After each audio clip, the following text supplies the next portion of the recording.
Good evening, I'm Maciej Mikkelsen. You're watching World Talks.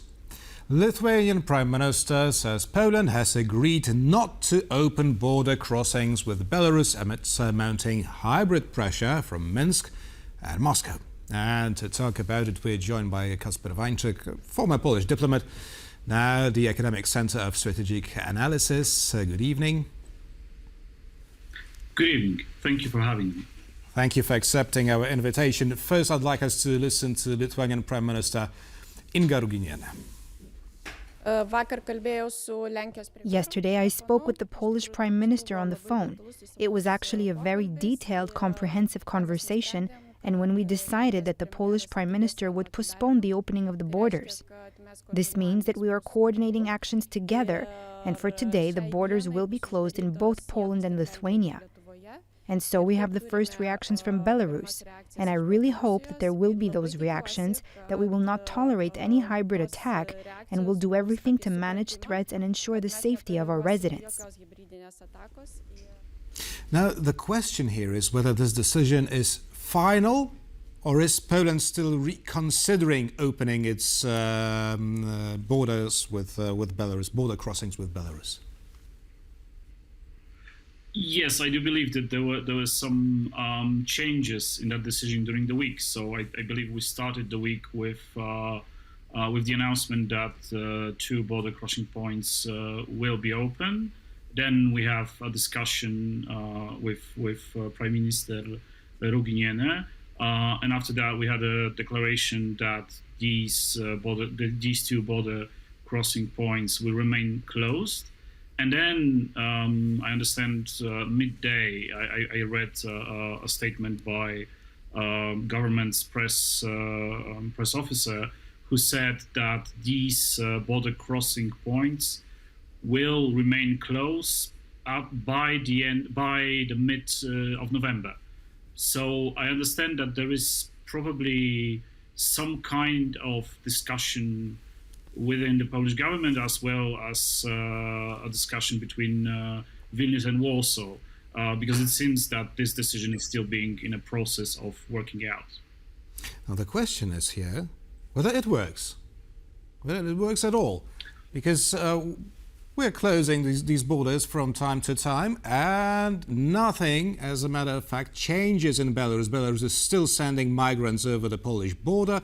Belarus is still sending balloons, because we can, I guess, agree that it's the regime's hybrid operation to send these balloons over the Lithuanian border. Nothing changes. So maybe we should just abandon the idea of closing the borders. Well, I absolutely agree with that viewpoint. I mean, I was of the opinion that this is not a good decision when the Polish government started a few years back with the different government closing this border crossing points. At this stage, we officially have three conditions that Warsaw puts forward to Minsk as a precondition for reopening the closed border crossing points. So the first one is the release of Andrzej Poczobut, the famous Polish journalist who is a Belarusian citizen but of Polish origin, of Polish minority. Second one is what you mentioned, so the termination of the use of the migrants as a weapon against Poland and the EU. And finally, the third condition is the demand to support Polish investigation in the death or killing of Sergeant Mateusz Sitek, who was stabbed at the border during attack of people that were trained by KGB in 2024. But as you rightly underlined, none of these conditions were fulfilled, so there is no real progress in any of them.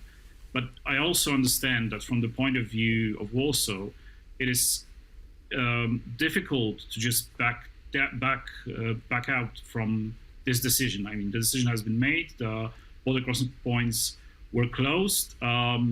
So backing up from this without any movement on the Belarusian side seems like a weak movement. So they are in a kind of in a kind of limbo, having probably problems with working out a proper solution for that. Hence these changes of the decisions. Right. But now let's get to the point. Is it because Lukashenko may seem his sanctions proof, but it must somehow affect the Belarusian economy? Is it?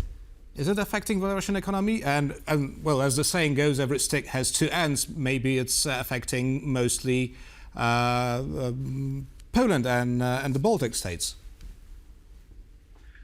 Well, it is definitely affecting cross-border cooperation between Poland's regions that are located on the border, and representatives of these regions were lobbying Polish government to not to close these border crossings and then to ease them. So there's definitely an impact on the whole bunch of places and regions that are located on the Polish-Belarusian border. It is not hurting Belarusian economy that much because Belarusian economy after 2020 and after 2022 particularly is in most cases in transportation connected to Russian transportation routes. So most of Belarusian exports goes through Russian territory this way or another. So there's no direct influence on the movement of goods between Belarus and other countries.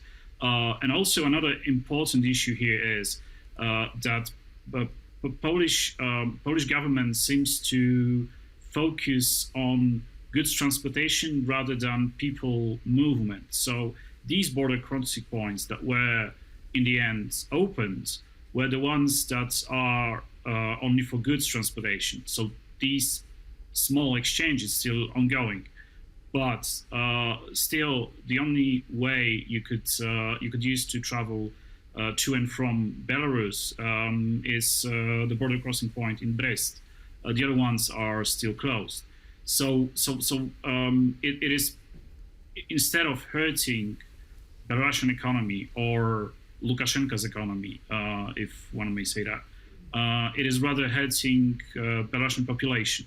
That's one of the problems that we have with policies towards Belarus. Politicians in Poland, a lot of journalists and many commentators tend to look at Belarus as an extension of Russia.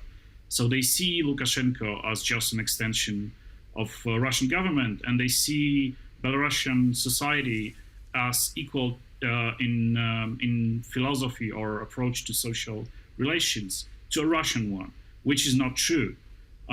So this leads to policies that instead of support civil society in Belarus and support people-to-people contact, it hurts these assets that we have in that country. I see. That's an interesting point of view. Now, today, a few hours ago, Lithuania had to close its Vilnius airport due to another incursion of Belarusian meteorological balloons. Is this Lukashenko's response to the communique by the Lithuanian Prime Minister that there will be that the borders also in Poland will remain closed? I would believe so. Lukashenko and security services of Belarus are using different tactics to attack both Poland and Lithuanians' borders for a long time. So it's again migration weapon, and in terms of Lithuania, it is also using these transportation or meteorological balloons, as you said.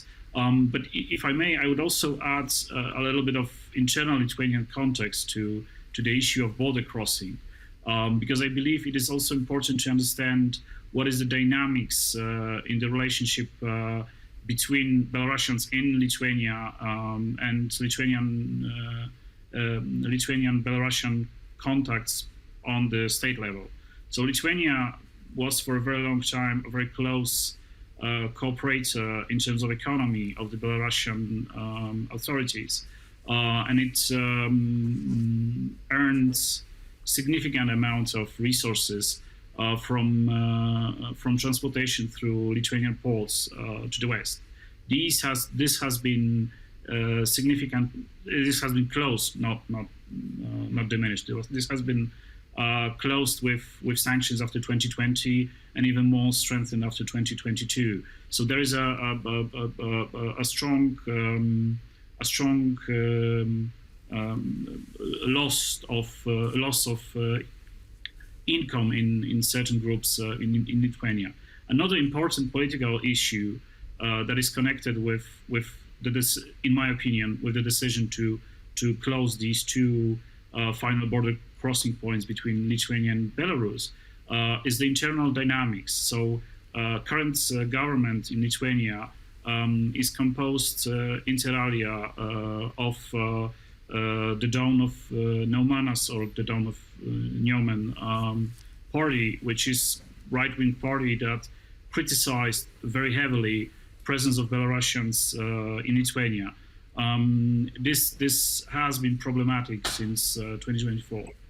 One of the first decisions of the government of Ruginiene was to lower the security level of protection for Svetlana Tikhanovskaya and her office in Vilnius, which can be, and some interpreted it as such, seen as a gesture of openness towards Minsk.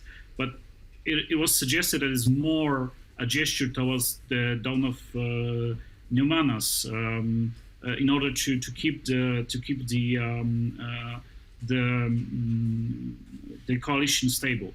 In that context, I would believe that closing of another two border crossing points was also part of this, because obviously you have a pressure coming from said balloons. So we obviously have dissatisfied society, which then can be helpful for the Dawn to build its own position within the society. So you have to react somehow to that, and then closing these final two border crossing points may be also a part of these tactics. Thank you for showing us a totally different perspective to the border problems between NATO, as a matter of fact, and Belarus. Kacper Wańczyk, former Polish diplomat, now the Academic Center of Strategic Analysis, was our guest this evening. Thank you again. And thank you for watching, and stay with us for more interviews here on TVP World.